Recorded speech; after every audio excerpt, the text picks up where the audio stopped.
Kerajaan kini dalam perbincangan dengan syarikat berkaitan kerajaan GLC dan pihak swasta untuk melabur dalam syarikat permulaan. Menurut Ketua Setiausaha Perbendaharaan Tan Sri Dr. Muhammad Irwan Srivigar Abdullah, dengan adanya kerjasama dua entiti ini, ia mampu melonjakkan lagi pembangunan serta penyertaan usahawan di negara ini.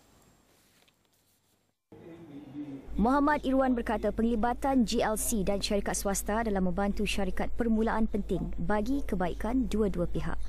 Dengan adanya syarikat swasta ke depan, mereka bukan saja boleh melabur, mereka juga boleh membeli barangan produk yang diusahakan oleh startup company tersebut.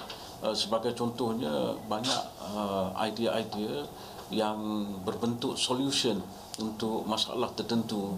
Beliau berkata misalnya syarikat permulaan tersebut menyediakan penyelesaian kepada sistem pengangkutan dan informasi untuk sesebuah syarikat.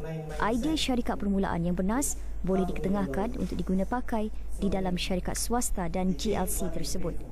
Kalau mereka berjaya menembusi pasaran tempatan, barulah mereka boleh menembusi pasaran antarabangsa. Selalunya orang tanya, di negara you sendiri orang tak nak beli, macam mana you nak ekspor luar negara. Jadi inilah kita nak bawa GLC terutamanya dan juga syarikat-syarikat swasta yang besar di Malaysia untuk sama-sama membimbing, membantu syarikat permulaan ini untuk berkembang dan maju.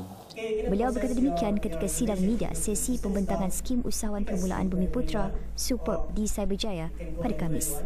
Superb menawarkan geran perniagaan bagi usahawan sehingga bernilai RM500,000 untuk syarikat permulaan beroperasi kurang dari 3 tahun. Bagi tujuan tersebut, kerajaan memperuntukkan RM30 juta untuk skim Superb bagi tahun 2014.